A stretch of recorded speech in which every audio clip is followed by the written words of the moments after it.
शनि और तापी ये दोनों सगे भाई बहन। शनि और तापी छाया से उत्पन्न हुए। छाया के सूरज का ज्यादा प्रभाव पड़ने से शनिदेव बहुत ज्यादा काले, बहुत ज्यादा तीव्र जन्म को प्राप्त हुए। तो सूर्यदेव तो उनको पसंद नहीं करते थे। तब छाया मैया ने ताप्ती को अपने उदर में धारण किया और ताप्ती को जन्म दिया। तो ताप्ती मैया चंद्रमा की किरणों से युक्त होकर के एक सुंदर कन्या के रूप में जन्म को प्राप्त हुई। तो शनिदेव का विशेष प्रेम ताप्ती पर है। अगर आप शनि से पीड़ित है, 7.5 अढ़ैया, या आपको कोई शनि पीड़ा है, कुछ मत करो, ताप्ती के तट पर जाओ और ताप्ती के तट पर जाकर दीप दान करो। दीप दान करके वहां निवेदन करो कि हे मैया, तेरे भ्राता मुझे कष्ट पहुंचा रहे हैं, तेरे भ्राता की मुझके ऊपर दृष्टि गलत पड़ रही है, तो अब तू मुझे उस दुख से दूर कर। तो शनि की कृपा आप पर हो जाएगी। शनि आपको जो है पुण्य से युक्त कर देंगे। शनि के पास में जाकर आप ताप्ती जल के प्रयोग से ताप्ती के जल से उनका स्नान कर देंगे तो शनि की कृपा आपको प्राप्त होगी। शनि की 7.5 दूर हो जाएगी। अढ़ैया के दोष से आपको मुक्ति मिलेगी। जो यम द्वितीया आती है दिवाली के दूसरे दिन भाई दूज, उस दिन हम यमुना के तट पर बात करते हैं, लेकिन यमराज ताप्ती के तट पर भी आए हैं अपनी बहन के पास, और यहाँ आकर के उन्होंने ताप्ती के तट पर भी वही वरदान प्रदान किया है जो यमुना के तट पर किया है कि जो ताप्ती का या यमुना का स्नान यम द्वितीया के दिन करेगा उसे यम कष्ट से मुक्ति प्राप्त होगी। इसी ताप्ती के तट पर पूरे विश्व की एकमात्र कंवारी भूमि कर्ण के दाह संस्कार के लिए प्राप्त हुई। कृष्णचंद्र ने आकर के आपके उस स्थल पर जो इस्कॉन मंदिर के पास में है, अश्विनी कुमार के पास में है, वहां पर आकर के कर्ण का दाह संस्कार किया। और विश्व का एकमात्र पौधा जिस बड़ के पेड़ में 3 पत्तियां आती है, इसको तो हम लोगों ने कितना विस्तृत करना चाहिए कि हमारे यहाँ ताप्ती मैया की कृपा से इतनी पवित्र जगह प्राप्त है। लेकिन वहां हम जाते हैं तो बोले 3 पेड़ का बड़ और कर्ण की भूमि, ताप्ती मैया का कोई उल्लेख ही नहीं करते। मुख्य उल्लेख क्या होना चाहिए, किसके कारण है? ताप्ती मैया के कारण। आपके यहाँ पर जो 20 ताप्ती के पास में अंबिका निकेतन है, अंबिका मैया क्यों प्रकट हुई?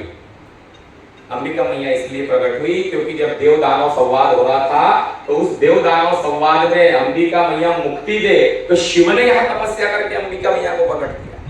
इसलिए वो अंबिका निकेतन नामक स्थल बना है। जो भैरव है, आप यहाँ से कुछ 20-25 किलोमीटर की दूरी पर जाएंगे, गलितेश्वर के पास में भैरव नामक स्थान है, कई लोगों का कामरेज, वहां पर लोग जाते हैं। आज भी बड़ी प्रथा वगैरह वहां प्रारंभ है। तो वो भैरव कैसे उत्पन्न हुए उसकी भी कथा इस पुराण में आती है। वही पास में रत्ना नदी है, जो आपके यहाँ पे जो हीरे जवाहरात जो संग्रह हो रहा है, ये क्यों हो रहा है? रत्ना नदी का ताप्ती में संगम हुआ है, और उस रत्ना नदी जो रत्न से बड़ा हुआ पहाड़ था वो ताप्ती में नदी के रूप में समर्पित हुआ है भगवान शिव के कारण। और रत्ना नदी का संगम है, आप सर्च करिएगा, दर्शन करिएगा। उस नदी के कारण यहाँ पर जो आपको बड़े बड़े जेएमसी ज्वेलर्स का जो आपके यहाँ पे जो मिलता है वो ताप्ती के कारण मिलता है। पर हम ताप्ती के नाम पे उसके लिए कुछ भी कर पा रहे हैं क्या? माछी मंदिर का नाम कितने लोगों ने सुना हुआ? आप गए माछी मंदिर? आपके सूरत के परिसर के 20-25 किलोमीटर दूर, दलितेश्वर से 6 किलोमीटर दूर, कुछ मछुआरे भाइयों ने मिलकर, कुछ माता ताप्ती के रेता का उपयोग करने वाले ठेकेदारों ने मिलकर एक भव्य दिव्य मंदिर बनाया जिसका नाम तापी माता मंदिर। तापी मैया की मूर्ति वहां स्थापित की गई है और बहुत बड़ा विशाल मंदिर बना है। तो यहाँ जितने लोग प्रांगण में बैठे हैं, मैं उनसे करबद्ध निवेदन करूंगा कि आप सूरत क्षेत्र के जितने भी देवालय हैं, जितने भी मंदिर हैं जो ताप्ती के तट पर है, उनके स्वयं दर्शन करें। किसी न किसी सिद्धि से, किसी न किसी विशेषता के कारण, किसी न किसी ताप्ती की कृपा के कारण उन मंदिरों का ताप्ती के तट पर निर्माण हुआ है। ताप्ती मंदिर जो माछी मंदिर बना, माछी में बना है, आप उसका दर्शन करें और अपने क्षेत्र के मंदिरों को, अपने क्षेत्र के व्यवस्थाओं को वहां ताप्ती से रिलेट करके, ताप्ती से जोड़ के ताप्ती मैया की भव्यता का वहां पर गुणगान करने का प्रयास, तब जाकर के हमारा यहाँ पर आज का बैठना सार्थक होगा। मैं क्योंकि अभी व्याख्यान के रूप में आपसे चर्चा कर रहा हूँ, ताप्ती मैया के कथा के रूप में मैं आपके पास नहीं बैठा हूँ कि ताप्ती मैया का ऐसा है, ताप्ती मैया वैसी। मैं तो यहाँ हम जनरल चर्चा कर कि वास्तव में ताप्ती हमसे कैसे रिलेटेड है। आपके थोड़े दूर अगर आप जाएंगे तो व्याघ्रेश्वर करके एक जगह है, वहां पर ताप्ती के पास आपके सूरत से 20-25 किलोमीटर की दूरी पर है बाघेचा। वहां पर भगवान शंकर ने शेर का रूप धारण किया और भीम ने भगवान के साथ में वहां पर लड़ाई लड़ी। तो पहली बार तो भगवान शंकर बहरे हुए, तो बहरे होने के कारण वहां बधिरेश्वर शिवलिंग की स्थापना हुई और बधिरेश्वर के बाद में जब भीम को भगवान ने छोड़ा, अपने वास्तविक रूप का दर्शन कराया, तो वहां बाघेश्वर नामक शिवलिंग की स्थापना। तो ऐसे दो शिवलिंग का दर्शन वहां आपको होता है। इतने पवित्र दृश्य है, पवित्र स्थल है, पर हम उनको बहुत छोटे रूप में या यूं मान ले कि भाई है स्थल, कई लोग गए हैं, जैसे अभी अंकल जी ने नाम लिया तो वो कभी सुना होगा या दर्शन किए होंगे, लेकिन सबको लेकर के नहीं जा पा रहे हैं। सबको ले जा करके कि हमारे ताप्ती का वैभव है, हम लोगों तक ये बात नहीं पहुंचा पा रहे। अभी मेरे को एक ध्यान नहीं आ रहा है, जो बीच में जो बहुत बड़ा मंदिर है जिसमें कांच वाला है, उसका नाम मुझे याद नहीं आ रहा है, जो पुरेश्वर या क्या नाम है उसका, जो बीच में है मंदिर, तट पे ही है ताप्ती के। कपिलेश्वर नहीं, बड़ा वाला वो कांच वाला छोटा सा शिवलिंग है। पारदेश्वर नहीं, बीच में तट पे ही है। कहाँ पे? अंबिका निकेतन के आसपास ही आता है। छोटा सा शिवलिंग है, बिल्कुल छोटा, बहुत बड़ा मंदिर बना। अच्छा, वो पुलिस हाँ, वालों का जो है, पुलिस ग्राउंड के पास। मुझे याद नहीं आ रहा, पर नहीं, जो नीचे शायद लिखा होगा, जो नीचे उतर के बहुत बड़ा गुंबद है और नीचे पूरे गुरु राजेश्वर भी है। हाँ। नहीं, उसका नाम मुझे अभी भी याद नहीं आ रहा है। गुरु राजेश्वर तो जो गुरु है ताप्ती मैया के पुत्र, उनका कुरुक्षेत्र बना, लेकिन कैसे बना? तो उसी कुरुक्षेत्र में बैठ करके गुरु ने नारद के कहने पर तप किया कि मैया मैं तेरा पुत्र हूँ, संवरण मेरे पिता है, लेकिन इससे मेरी आइडेंटिटी पता नहीं चलेगी। मेरी आइडेंटिटी मुझे बनाना है, तो उसके लिए क्या करना पड़ेगा? तब ताप्ती मैया ने उनको वर दिया है कि तुम जाके अपने शरीर को समर्पित करो धर्म के रूप में। तो धर्म कृषि के माध्यम से कुरुक्षेत्र का निर्माण हुआ, लेकिन इस कुरुक्षेत्र में भी ताप्ती का आज तक आपको एक कुछ भी उल्लेख नहीं मिलेगा। अब उस कुरु का जन्म हुआ, तो कुरु से कुरुवंश की स्थापना, कुरु से कुरुवंश हुआ, तो उसी कुरुवंश में कौरव पैदा हुआ। पांडव 5 भाई क्योंकि पांडु के पुत्र थे तो पांडव कहला, लेकिन वो थे कुरुवंशी।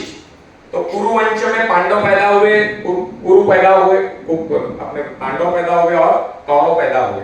उसी में आगे चल के आपने देखा तो बहुत बड़ा ग्रंथ निकला महाभारत। तो महाभारत की मूल माता कौन हुई? ताप्ती। नाम है क्या? आगे बढ़े तो उसी महाभारत में कृष्ण जी ने उपदेश दिया अर्जुन को, श्रीमद् भागवत गीता निकली। उल्लेख आया क्या ताप्ती मैया का? नहीं आया। केवल उल्लेख क्या आया कि ये सूर्य की पुत्री है और इनके पुत्र कुरु है। आप महाभारत में जाएंगे तो वहां आदि पर्व नामक एक बहुत बड़ा अध्याय आता है, 18-20 अध्याय आदि पर्व। उस आदि पर्व में आपको ताप्ती मैया की महिमा मिलेगी। तो उसमें महाराज जी जन्म की, पूरी माता के विस्तार की कथा होगी। नहीं, क्या है? माता ताप्ती का संवरण से विवाह हुआ, कुरु पैदा हुए, कुरुवंश बना। जो गूढ़ रहस्य हमें पता होना चाहिए, जो गूढ़ रहस्य हम माता का जानना चाह रहे हैं, वो हमें पता ही नहीं चल रहा है किसी भी पुराण में। इसलिए हम लोगों की गलती नहीं है कि हम माता ताप्ती का नाम नहीं ले पा रहे, ताप्ती मैया के तट पे जाके मंदिरों को उल्लेखित नहीं कर पा रहे, दर्शन नहीं कर पा रहे। ये कहीं ना कहीं माता ताप्ती के महत्व को गोपित रखने की, गुप्त रखने की एक प्रक्रिया है। पर माता का महात्म्य गुप्त रहना चाहिए क्या? माता जी के तट पर जो मंदिर बने हैं, माता जी के कारण बने हैं, तो उनको कम से कम उन मंदिर वालों को तो ये बताना पड़ेगा कि यहाँ पर ये मंदिर इसलिए बना है क्योंकि ताप्ती मैया के कुरु पुत्र थे, इसलिए कुरु राजेश्वर मंदिर बना। अश्विनी कुमार ने आकर के डुबकी लगाई, वो अश्व रूप में थे, उनके अश्व रूप को माता ताप्ती ने दूर कर उनको सुंदर देह प्रदान की, इसलिए अश्विनी कुमार बने। ये बताना पड़ेगा। कर्ण के दाह संस्कार के लिए कवारी भूमि को ढूंढते ढूंढते ताप्ती तट पर आए और यहाँ पे वो दिव्य भूमि प्राप्त हुई ताप्ती मैया की कृपा से, तो वो तो लिखना पड़ेगा। 3 बड़ का पेड़ है, वो आश्चर्यजनक है, 3 ही पत्ती इसमें जीवित रहती है, 1 पत्ती अपने आप गिर जाती है, तो ये ताप्ती की महिमा का प्रताप है, ये बताना पड़ेगा। तब लोग आप दर्शन करने जाएंगे, तब सूरत के वासी हर मंदिर से जुड़ेंगे, तब धर्म का जागरण होगा, तब हमारे मन में भाव पैदा होगा कि ताप्ती सदा निरा है, स्वच्छ हो और सबकी मनोकामनाओं को पूर्ण करें। जब अहमदाबाद में साबरमती रिवर्स फ्रंट बन सकता है तो हमारी ताप्ती मैया तो सूर्य की पुत्री है, यहाँ पे 12-12, 14-14 विधायक है, अभी तो उप मुख्यमंत्री है। तो आप सब मिलकर के उप मुख्यमंत्री से क्यों नहीं कह सकते कि 10 किलोमीटर का बड़ा घाट ताप्ती के तट पर भी बने और ताप्ती की भव्यता दिव्यता लोगों को अनुभव में आए। ये प्रयास हमको करना पड़ेगा। मैं यहाँ राजनीतिक चर्चा जानबूझ के कर रहा हूँ क्योंकि अभी मैं मंच पे व्यास आसन पे नहीं, मैं अभी व्याख्यान माला में खड़ा हूँ। तो ये आप सब सजग समाज के लोग यहाँ पर आए हैं, सब जागरूक लोग हैं, सब आपके मन में एक भावना है। कहीं ना कहीं अगर मैं यहाँ कुछ कह पा रहा हूँ तो ये आप लोगों की ही कृपा से, आप लोगों के उत्साह से मैं कर पा रहा हूँ। तो मेरा एक निवेदन है कि आप आज यहाँ से एक ऊर्जा लेकर के जाए कि जो माँ अपने नाम में पिता और माता का रूप लेकर